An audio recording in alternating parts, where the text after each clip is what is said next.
얼른 안 가? 이 똥개 자식아. 자, 똥개 사시오. 똥개 단돈 2냥이면 드리리다. 멈추시오, 멈춰! 왜 말 못하는 짐승을 그리 모질게 때리는 게요? 내 전 재산이오. 이 돈을 드릴 테니 그 개를 내게 파시오. 빈손으로 쫓겨나 당장 입에 풀칠하기도 어려운 처지에 전 재산을 모두 털어 다 죽어가는 개를 사들인 여인. 남들이 보기엔 미쳐도 단단히 미친 짓이었지만 놀랍게도 이 무모한 선택이 훗날 그녀의 운명을 송두리째 바꾸게 되는데요. 구름야담의 이야기가 계속될 수 있도록 구독과 좋아요로 응원해주세요. 그럼 오늘도 감동적인 옛 이야기 지금 바로 시작합니다. 옛날 옛적 한양 인근에 박진사댁이라는 으리으리한 기와집이 있었습니다. 곳간에는 쌀과 마니가 썩어날 정도로 넘쳐났으나 인심은 그 높다란 담장보다 더 야박하기로 소문이 자자했지요. 동양온 거지에게 쌀 한 톨은커녕 소금을 뿌려 내쫓으니 마을 사람들의 원성이 하늘을 찌를 듯했습니다. 허나 박진사와 안방마님인 최마님은 오롯이 제 배를 불리고 곳간을 채우는 데에만 혈안이 되어 사람들의 비난 따위는 아랑곳하지 않았습니다. 이토록 매정한 박진사댁에도 한 줄기 꽃 같은 사람이 살고 있었습니다. 바로 며느리 소혜였습니다. 소혜는 본래 심성이 곱고 부지런하여 거친 하인들의 옷을 짓는 일부터 부엌의 굳은 일까지 마다하지 않았지요. 하지만 소혜는 이 집에서 짐승보다 못한 대우를 받고 있었습니다. 혼인한 지 7해가 지나도록 대를 아들을 낳지 못했기 때문입니다. 설상가상으로 집안의 어른인 박진사가 손자 얼굴 한 번 보지 못하고 화병으로 세상을 뜨자 집안의 공기는 더욱 싸늘해졌습니다. 모든 권력을 쥐게 된 시어머니 최마님은 박진사의 장례를 치르자마자 소혜를 불러다 세워놓고 모진 말을 퍼부었습니다.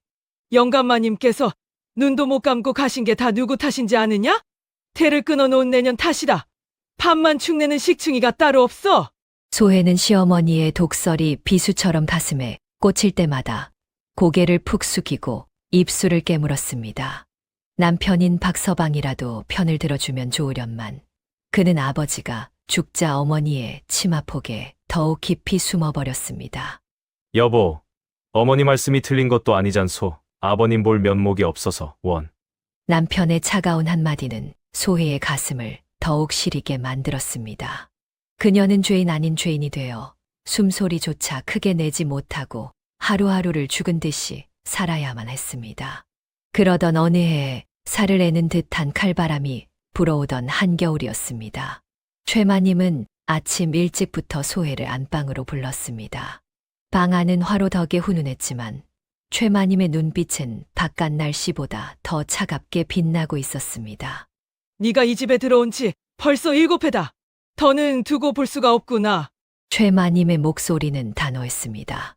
그녀는 옆에 놓인 비단 보따리를 턱짓으로 가리키며 말을 이었습니다. 새 사람을 들이기로 했다. 내일이면 새 며느리가 들어올 터이니 너는 당장 이 집에서 나가거라. 소혜는 귀를 의심했습니다.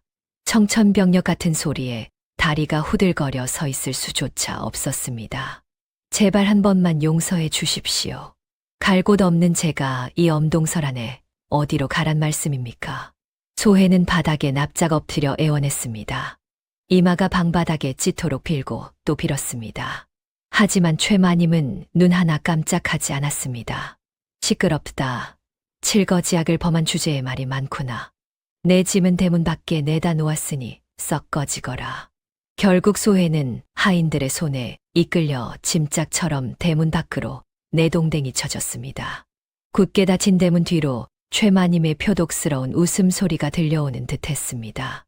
손에 들린 것은 낡은 옷가지, 엿벌이 든 보찜 하나뿐이었습니다. 하늘에서는 굵은 눈발이 휘날리기 시작했고 소혜의 뺨 위로는 뜨거운 눈물이 하염없이 흘러내렸습니다.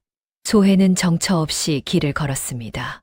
친정은 이미 기울어 돌아갈 면목이 없었고 아는 이 하나 없는 타향에서 그녀를 받아줄 곳은 어디에도 없었습니다. 살을 애는 추위보다 더 무서운 것은 세상에 홀로 남겨졌다는 고독감이었습니다. 차라리 이대로 죽어버리는 게 낫지 않을까. 소해는 꽁꽁 언 강물이 흐르는 다리 위에 멈춰 섰습니다. 시퍼런 강물을 내려다보며 난간을 잡은 손에 힘을 주던 그때였습니다. 어디선가 고슬픈 짐승의 울음소리가 들려왔습니다. 고개를 돌려보니 험상궂게 생긴 백정이 늙고 병든 하얀 개 한 마리를 질질 끌고 가고 있었습니다. 개의 목에는 굵은 밧줄이 매여 있었고 털은 오물과 흙으로 뒤덮여 본래의 색을 알아보기 힘들 정도였습니다. 다리를 저는지 절뚝거리며 끌려가는 꼴이 몹시 처량해 보였습니다. 그 순간 개가 고개를 돌려 소해를 바라보았습니다. 깊고 그윽한 그 눈망울은 금방이라도 눈물을 쏟을 듯 젖어 있었습니다. 소해는 숨이 턱 막혔습니다. 그 눈빛이 마치 이렇게 말하는 것 같았기 때문입니다. 나도 당신처럼 버려졌소.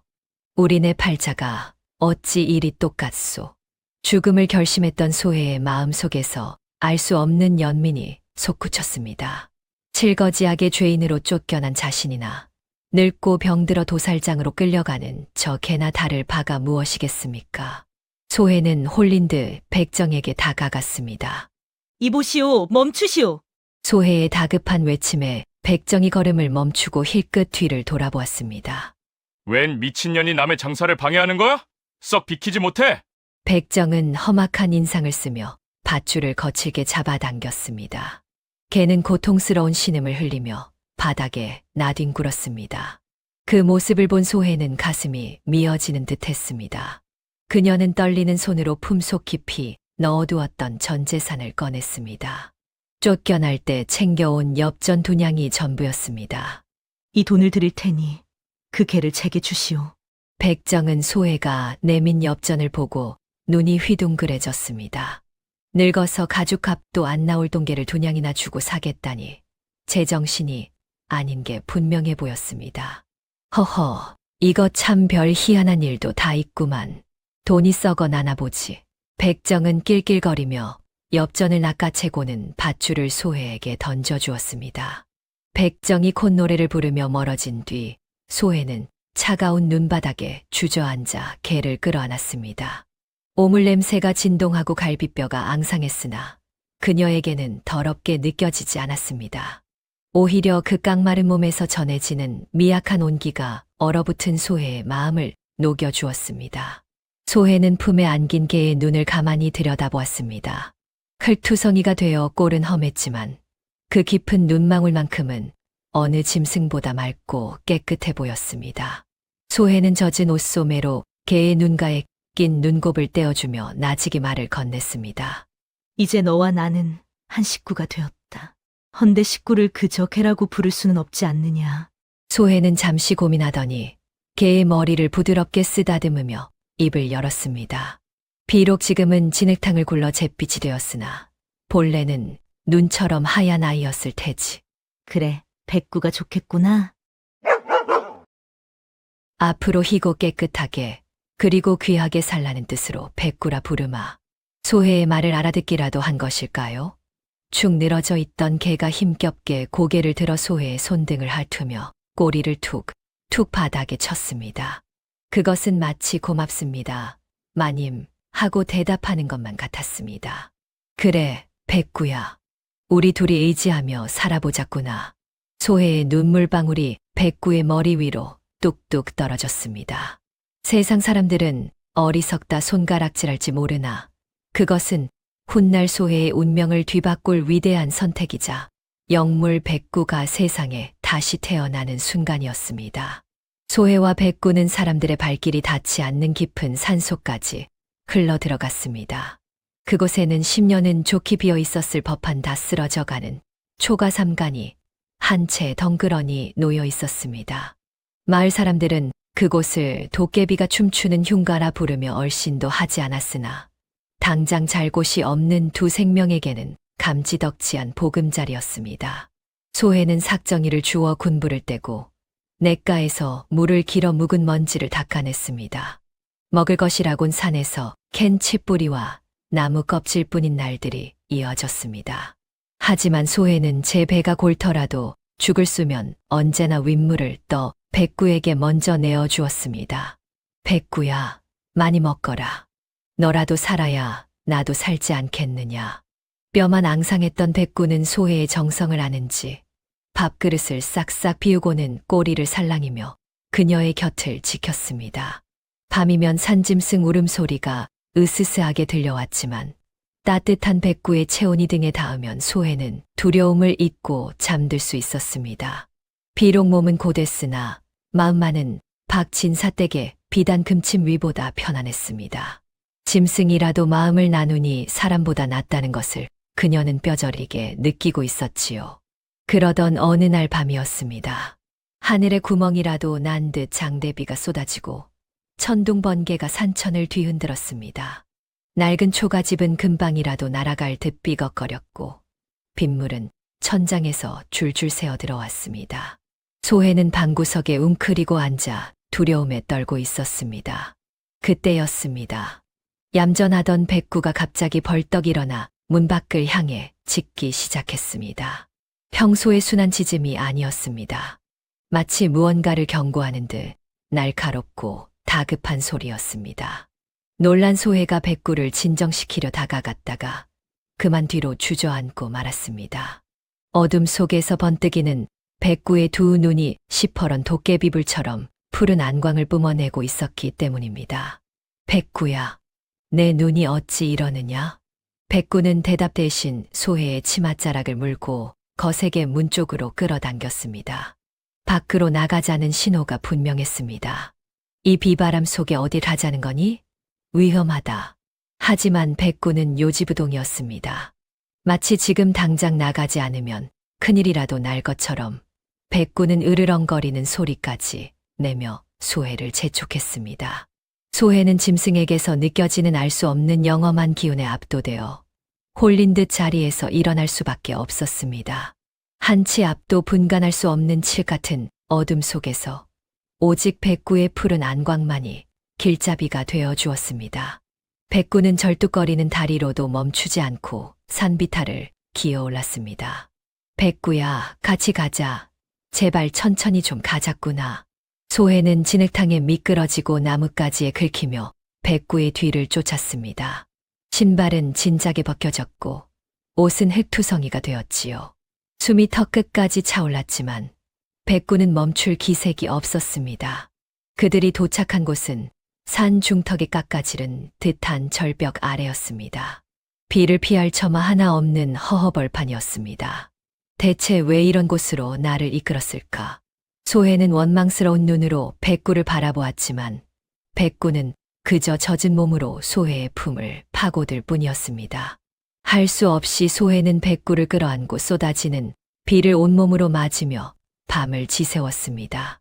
그 밤 산 아래쪽에서는 우르릉 쾅 하는 굉음이 들려왔지만 빗소리에 묻혀 소해의 귀에는 닿지 않았습니다. 다음 날 아침 언제 그랬냐는 듯 비가 그치고 맑은 해가 솟아올랐습니다. 밤새 추위에 떨다 잠든 소해는 따사로운 햇살에 눈을 떴습니다. 몸을 일으키려던 소해는 눈앞에 펼쳐진 광경에 입을 다물지 못했습니다. 그들이 살던 초가집이 있던 자리는 간밤의 산사태로 흔적도 없이 사라져 있었습니다. 만약 백구를 따라 나오지 않았더라면 소해는 꼼짝없이 흙더미에 파묻혀 목숨을 잃었을 터였습니다. 백구야, 내가 나를 살렸구나. 소해는 감격하여 백구를 껴안았습니다. 그런데 그때 백구가 꼬리를 흔들며 절벽 아래에 무너진 흙더미를 앞발로 파헤치기 시작했습니다. 왜 그러니? 거기에 뭐라도 있느냐? 소해가 다가가는 순간 빗물에 씻겨 내려간 클 사이로 황금빛이 번쩍였습니다. 소해는 떨리는 손으로 조심스레 흙을 걷어냈습니다. 그러자 드러난 것은 사람의 형상을 닮은 팔뚝만 한 굵기의 뿌리들이었습니다. 하나도 아니고 수십 뿌리가 군락을 이루고 있었지요. 그것은 전설 속에서나 듣던 천종산 삼이었습니다. 시마니들도 평생에 한 번 볼까 말까 하다는 영약 중의 영약이 바로 이 도깨비터에 숨겨져 있었던 것입니다. 비바람이 산을 깎아내려 숨겨진 보물을 세상에 드러내준 것이었습니다. 소해는 눈앞의 보물을 보고도 욕심을 내기보다 감사한 마음으로 무릎을 꿇고 천지신명께 절을 올렸습니다. 그리고 가장 크고 실한 산삼 한 뿌리를 조심스럽게 캐내어 계곡물에 씻었습니다. 백구야, 이 귀한 것을 내가 찾았으니 내가 먼저 먹어야 마땅하다. 소해는 산삼을 백구의 입가에 가져다 대었습니다. 보통 개라면 쳐다보지도 않을 쓴 뿌리였지만 백구는 마치 자신이 먹어야 할 것임을 아는 듯 와작와작 씹어 삼켰습니다. 그러자 놀라운 일이 벌어졌습니다. 백구의 듬성듬성하던 털이 빠지더니 그 자리에서 윤기가 흐르는 하얀 새 털이 돋아나기 시작했습니다. 흐릿하던 눈동자는 샛별처럼 초롱초롱해졌고 절뚝거리던 뒷다리에는 힘이 들어갔습니다. 늙고 병든 개는 온데간데 없고 마치 산신령을 호위하는 사자견처럼 늠름하고 기품 있는 모습으로 변모한 것입니다. 소해는 그제야 깨달았습니다. 자신이 거둔 것은 평범한 개가 아니라 하늘이 내린 영물이었다는 사실을 말이지요. 백구는 길게 하울링을 하며 산을 울렸고 그 소리는 마치 소해의 앞날에 펼쳐질 찬란한 영광을 예고하는 듯 웅장하게 메아리 쳤습니다. 소해는 천종산삼을 판 돈으로 흉가 주변의 산과 밭을 모두 사들였습니다. 사람들은 귀신 나오는 땅을 사서 무엇 하려느냐 하며 혀를 찼지만 소해의 생각은 달랐습니다. 백구가 찾아낸 그 땅은 평범한 땅이 아니었기 때문입니다. 놀랍게도 소해가 씨앗을 뿌리는 족족 싹은 하루가 다르게 쑥쑥 자라났습니다. 가뭄이 들어 다른 집 논밭이 쩍쩍 갈라질 때도 소해내 밭은 밤사이 내린 이슬만으로도 작물이 푸르게 우거졌고 홍수가 나도 신기하게 물이 비켜갔습니다. 벼의 삭은 어린아이 팔뚝만큼 굵었고 무는 장독대만큼 크게 자랐습니다. 이건 사람의 힘이 아니다. 도깨비가 돕지 않고서야 어찌 이런 일이 있겠나. 마을 사람들의 수근거림처럼 그것은 명당 중의 명당이라는 도깨비 터의 조화였습니다. 소해는 불과 몇 해 만에 창고의 곡식이 넘쳐나는 만석군이 되었습니다. 그러나 그녀는 과거의 서름을 잊지 않고 곳간을 여러 배고픈 이웃들에게 넉넉히 베풀었습니다. 사람들은 이제 그녀를 박진사댁 쫓겨난 며느리가 아닌 소해마님이라 부르며 칭송하기 시작했습니다. 늠름해진 백구는 언제나 그녀의 곁을 그림자처럼 지키며 그 풍요를 함께 누렸지요. 세월이 흘러 어느 해 여름, 장마가 유난히 길어지던 때였습니다. 소해는 관아에 볼일이 있어 외출 채비를 서둘렀습니다. 비가 추적추적 내리고 있었지만 미리 약조한 일이라 미룰 수가 없었기 때문입니다. 백구야, 집 잘 지키고 있거라. 금방 다녀오마. 소해가 가마에 오르려는데 툇마루에 얌전히 앉아있던 백구가 갑자기 마당으로 뛰어 내려왔습니다. 그러고는 소해의 치맛자락을 입에 물고 늘어지기 시작했습니다. 으르렁, 컹, 컹. 백구의 눈빛은 산삼을 발견하던 그날 밤처럼 매섭게 빛나고 있었습니다. 소해가 아무리 달래도 백구는 치맛자락을 놓지 않았습니다. 오히려 더욱 거칠게 짖으며 가마꾼들이 접근조차 하지 못하게 막아섰습니다. 마님, 개가 왜 이리 사납게 굽니까? 꼭 가지 말라고 말리는 것 같습니다요. 가마꾼의 말에 소해는 등골이 서늘해짐을 느꼈습니다. 지난날 산사태가 나기 직전 자신을 살려냈던 백구의 모습이 떠올랐기 때문입니다. 소해는 주저없이 가마에서 내려 백구를 쓰다듬었습니다. 그래, 알았다. 내 말이 맞겠지. 오늘 외출은 하지 않겠다. 소해가 발길을 돌려 안방으로 들어가자 그제야 백구는 짖는 것을 멈추고 꼬리를 흔들며 소해의 발치에 엎드렸습니다. 소해가 방에 들어온 지 1시경도 지나지 않아서였습니다. 갑자기 천지가 개벽하듯 우르릉 쾅 하는 굉음이 마을을 뒤흔들었습니다. 땅이 울리고 집이 흔들릴 정도의 엄청난 소리였습니다. 놀란 소해가 마루로 뛰쳐나가 보니 하인들이 사색이 되어 달려왔습니다. 마님, 큰일 났습니다요. 마을 어귀에 있는 큰 돌다리가 불어난 물살을 이기지 못하고 무너져 내렸습니다. 그 돌다리는 소해가 관아로 가기 위해 반드시 건너야 하는 다리였습니다. 만약 백구가 말리지 않아 예정대로 출발했더라면 소해는 꼼짝없이 급류에 휘말려 목숨을 잃었을 것이 자명했습니다.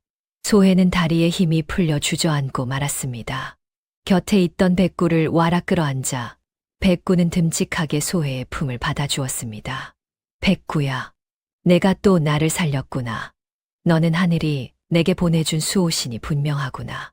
소해의 눈에서 뜨거운 눈물이 흘러 백구의 하얀 털을 적셨습니다.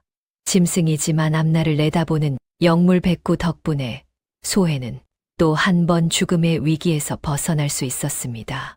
이것은 단순한 우연이 아니라 선한 마음으로 생명을 구한 소해에게 내려진 하늘의 보답이었습니다.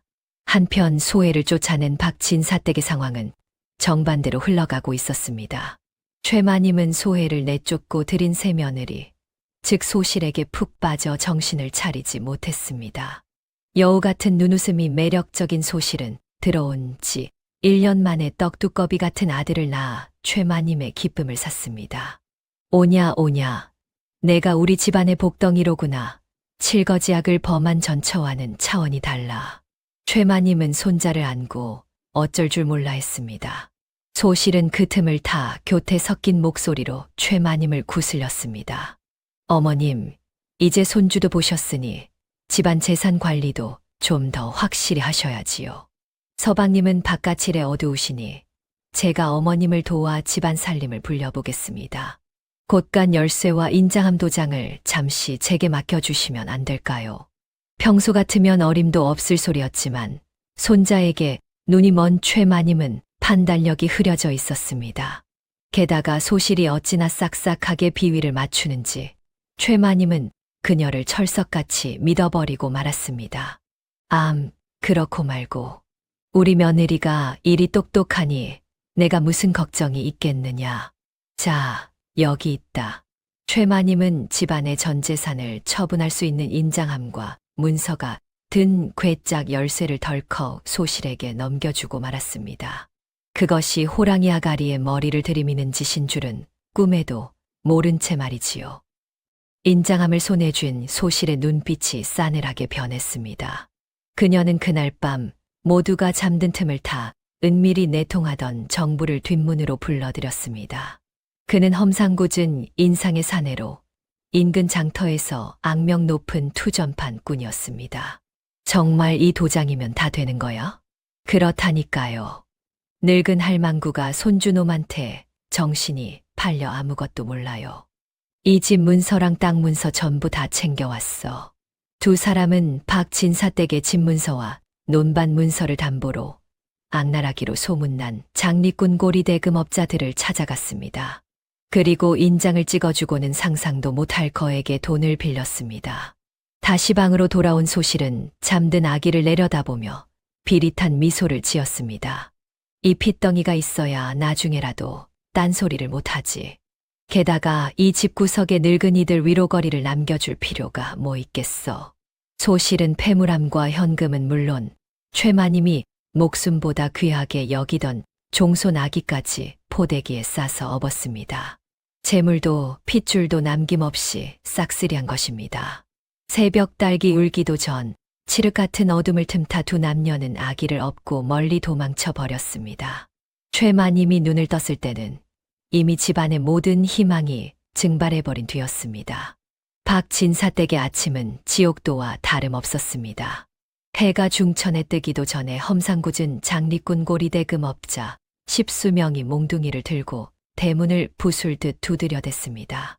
이놈들아, 돈을 갚기로 했으면 갚아야지. 어디서 문을 걸어 잠그고 쥐새끼처럼 숨어 있느냐. 놀란 최마님과 박서방이 버선발로 뛰어나왔습니다. 장리꾼 우두머리가 코웃음을 치며 며느리가 찍어준 차용증을 얼굴에 들이밀었습니다. 그제야 사태를 파악한 최마님은 비명을 지르며 안방으로 뛰어들어갔습니다. 아이고, 내 돈, 내 폐물. 아니, 아까 우리 금쪽 같은 손주 녀석은 어디 갔느냐. 하지만 요람은 차갑게 식어 텅 비어 있었습니다. 소실이 돈과 함께 아이까지 데리고 튀었다는 사실을 깨달은 최마님은 그 자리에서 거품을 물고 쓰러질 뻔했습니다. 이 독한 년, 재산도 모자라 내 손자까지 훔쳐가다니. 아이고, 박진사댁 대가 끊기는구나. 장리꾼들은 통곡하는 최마님과 넋이 나간 박서방을 짐짝처럼 대문 밖으로 내동댕이 쳤습니다. 시끄럽다. 이자 대신 집을 접수한다. 당장 꺼져. 대문에는 굵은 못이 박히고 압류라는 붉은 딱지가 붙었습니다. 최마님은 닫힌 대문을 긁으며 울부짖었지만 잃어버린 재산도 납치당한 손자도 다시는 돌아오지 않았습니다. 하루아침에 알거지가 된 최마님네는 망연자실하여 길바닥에 나앉았습니다. 입고 있는 옷가지 외에는 숟가락 하나 챙기지 못한 처지였습니다. 어머니, 이제 어찌합니까? 배가 고파 죽겠습니다. 박서방은 나이 30이 넘도록 어미 치마폭에 쌓여 살던 유인이라 스스로 할 줄 아는 것이 아무것도 없었습니다. 그저 텅 빈 하늘만 멍하니 바라보며 한숨만 푹푹 내쉴 뿐이었지요. 최마님은 땅을 치며 후회했습니다. 며느리 소혜를 내쫓을 때만 해도 손자를 얻어 천하를 다 가진 듯 했으나 이제는 그 손자 때문에 전 재산을 날리고 핏줄마저 끊긴 신세가 되었으니 말입니다. 내가 미쳤지. 내가 미쳤어. 여우 같은 년에게 홀려 내 발등을 내가 찍었구나. 지나가는 사람들이 혀를 차며 손가락질했습니다. 쯔쯔 조강지쳐 내쫓고 첩질하더니 꼴 좋다. 재산 털리고 애까지 뺏겼다지. 아무도 그들을 동정하지 않았습니다. 며칠을 굶은 최마님은 결국 자존심을 버리고 길가에 버려진 깨진 바가지를 주워 들었습니다. 곁에 아이라도 있었다면 동정표라도 얻었을 텐데 늙고 추한 모자에게 던져지는 것은 싸늘한 냉소뿐이었습니다. 그렇게 거지꼴로 몇 달을 떠돌던 어느 날이었습니다. 굶주림에 지쳐 쓰러져가는 그들에게 지나가던 행인이 귀띔을 해주었습니다. 저 고개 너머에 사는 소의 마님 댁에 가보시오. 워낙 인심이 후해서 찾아오는 거린들에게도 밥을 배불리 먹여준다더이다. 거기 가면 굶어 죽지는 않을게요. 소혜라는 이름이 나치겄지만 설마 자신들이 내쫓은 며느리의 것이라고는 꿈에도 생각하지 못했습니다. 그저 밥을 준다는 말에 눈이 뒤집힌 최마님과 박서방은 지팡이를 짚고 힘겹게 고개를 넘었습니다. 멀리서 보이는 기와집은 과거 자신들의 집보다 훨씬 크고 웅장했습니다. 곳간이 어찌나 많은지 담장 밖으로 넘쳐날 지경이었습니다. 아이고 살았다. 저 집이면 밥을 얻어먹을 수 있겠구나. 두 사람은 침을 꼴깍 삼키며 대문 앞으로 다가갔습니다. 밥 좀 줍쇼. 며칠을 굶어 죽게 생겼습니다요.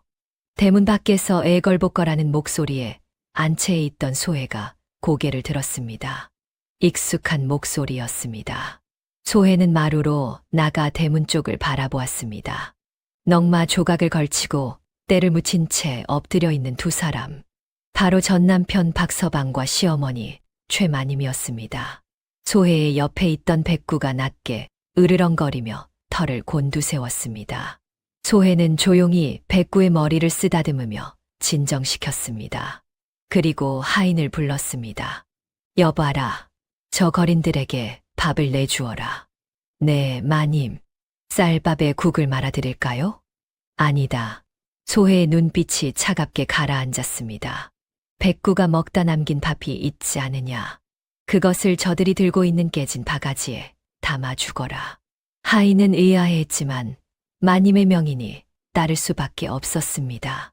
잠시 후 하인은 개밥 그릇에 담겨 있던 찬밥 덩어리와 생선 가시가 섞인 잡탕을 최마님의 깨진 바가지에 부어주었습니다. 보통 사람 같으면 모욕감에 화를 냈겠지만 며칠을 굶은 최마님과 박서방에게는 그것조차 진수성찬으로 보였습니다. 아이고 감사합니다. 감사합니다. 두 사람은 체면도 있고 허겁지겁 손으로 개밥을 집어 입에 쑤셔 넣었습니다. 얼굴에 밥풀이 묻는 줄도 모르고 짐승처럼 먹어 치우는 그들의 모습은 참으로 딱하고도 추잡했습니다. 개걸스럽게 배를 채우고 나니 그제야 정신이 든 최마님은 고개를 들어 안채를 바라보았습니다. 감사의 인사라도 해서 밥을 더 얻어먹을 심산이었습니다. 마님, 정말 잘 먹었습니.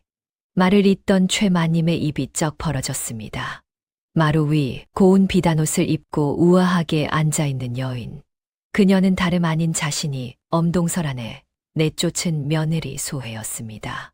그리고 그 옆에는 호랑이처럼 거대하고 늠름한 하얀 개가 무시무시한 눈빛으로 자신들을 노려보고 있었습니다. 아니, 내가 어찌 여기에? 설마. 당신이요? 박서방도 놀라 뒤로 자빠질 뻔했습니다. 소혜는 천천히 마당으로 내려와 그들 앞에 섰습니다. 그녀의 표정은 서리빨처럼 차가웠습니다. 잘들 지내셨습니까? 제 집 개가 먹다 남긴 밥맛이 어떠신지요? 최마님은 얼굴이 불그락부르락해져서 쥐구멍이라도 찾고 싶은 심정이었습니다. 자신이 짐승 취급하며 내쫓은 며느리 집에서 진짜 짐승개이 먹던 밥을 얻어먹은 꼴이 되었으니 말입니다. 인연이 감히 시어미에게 개밥을 주어 최마님이 적반하장으로 소리를 질렀지만 백구가 컹 하고 짖으며 달려들 기세를 보이자 금세 꼬리를 내리고 벌벌 떨었습니다. 소혜는 싸늘한 눈으로 그들을 내려다보며 일갈했습니다. 제가 이 집에서 나올 때 개만도 못하다 하셨지요? 헌데 보십시오. 짐승인 백구는 은혜를 알고 제 목숨을 살려주어 저를 이리 귀하게 만들었습니다. 허나 사람인 당신들은 욕심에 눈이 멀어 천륜을 저버리더니 결국 짐승밥이나 훔쳐먹는 신세가 되셨군요. 소혜의 말 한마디 한마디가 뼈를 때리는 듯했습니다. 사람이 짐승보다 못해서야 쓰겠습니까? 더는 제 마당을 더럽히지 말고 당장 떠나십시오. 소혜의 단호한 명령과 백구의 위협적인 으르렁거림에 최마님과 박서방은 혼비백산하여 대문 밖으로 도망쳤습니다. 그들의 등 뒤로 닫히는 대문 소리가 광하고 울려 퍼졌습니다. 다시는 돌아오지 못할, 그리고 다시는 넘보지 못할 문이었습니다. 모든 악연을 끊어낸 소혜는 툇마루에 앉아 백구를 꼭 끌어안았습니다. 백구야, 고맙다. 내 덕분에 내가 사람답게 사는구나. 백구는 소혜의 품에 얼굴을 비비며 꼬리를 살랑였습니다. 저 멀리 붉은 노을이 두 사람을 따뜻하게 감싸 안았습니다. 소혜는 그 후로도 오랫동안 어려운 이들을 도우며 백구와 함께 행복하게 살았다고 합니다. 옛말에 인과응보라 하였습니다. 남의 눈에 눈물 내면 제 눈에는 피눈물이 나는 법이지요. 착한 마음을 쓰면 짐승도 은혜를 갚지만 악한 마음을 쓰면 결국 스스로를 파멸시킨다는 것을 우리는 잊지 말아야겠습니다. 다음 영상을 빠르게 만나보시려면 좋아요와 구독을 눌러주세요. 그럼 더 재미있는 영상으로 찾아뵙겠습니다. 모두 행복한 하루 보내세요.